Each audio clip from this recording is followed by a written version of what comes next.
On the quayside at Portland near Weymouth, 4 of Ukraine's mine countermeasures or MCM fleet. Until they were donated to Ukraine in 2023, these Sandown-class vessels, now named Cherkasy and Chernihiv, serve with the Royal Navy as HMS Shoreham and HMS Grimsby. Nearby are the Mariupol and Melitopol, Ukraine's latest Alkmaar-class MCM ships, recently donated by Belgium and the Netherlands. They're here alongside mine hunters and EOD divers from a host of NATO countries for exercise Seabreeze 2, 11 days of intensive training with a focus on preparing the Ukrainian Navy for future post-war demining operations in the Black Sea. So the overall estimate is, there's at least several hundred mines in the Black Sea, free floating and adrift. Some are larger, some are smaller, many shapes and forms. Ukraine is actively cleaning the waters outside of Odessa to make sure that ships can get into the grain ports and get in and out.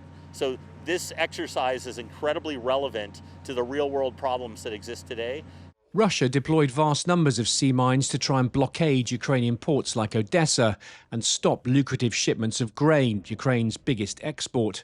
For a while it worked, but the Ukrainian Navy has been so successful in demining that shipping has now returned to pre-war levels. I think in the last 12 months, what you've seen is a real cementation of Ukrainian sea denial in the northwest Black Sea. Through their ingenuity, through their use of remote and autonomous systems, they have been able to assure the safety of maritime trade in the northwest Black Sea, which has seen the ships that take the grain out and the economy in be able to sail more safely. I mean, it's still very dangerous, but shipping companies are more willing to go in and out of the ports of Odessa, and we've seen the food supply out and goods coming into Ukraine just increase over the course of 12 months. And that is purely down to the bravery and ingenuity of the Ukrainian Navy.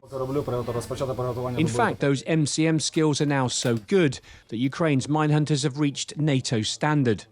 So that means that we've done an assessment of their capabilities. This is related to the 2 ships they received from the United Kingdom and their crews, and we've assessed that they meet a certain threshold that they can operate safely with other NATO vessels and follow our same standards. And that's quite a milestone? Absolutely, it's a huge milestone, and we look forward to continuing to work with them to expand those certifications to other capabilities that they have. But for Ukraine, there's still one major complication. The 1936 Montreux Convention gives Turkey the right to shut the Bosphorus Strait to any warship in time of war.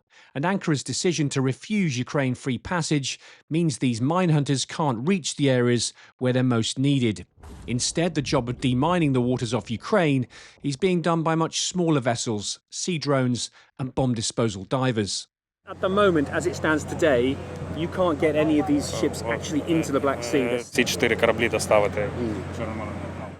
They are currently developing their capabilities, training their personnel and developing their capabilities to be used after ceasefire.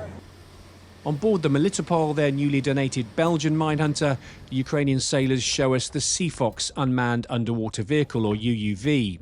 This version is fitted with cameras and can be sent down to inspect suspicious underwater items. For these sailors, this is a waiting game, constantly training until the time comes they can sail these ships into the Black Sea and start doing their job for real. You're a young person and you've got a very young crew. How you feel about the war and how things are for Ukraine at the moment? Oh, that's a very interesting theme.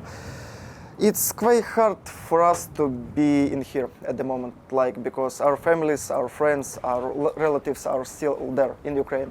Every night, almost every night, they are under attack over drones, over rockets. For us, it's very hard to be in here emotionally, but thanks to your help, to help of the British people, of the Dutch people, Belgian people, etc., etc., it feels nice to be in here physically, but mentally it would be much better to go back at home to our families.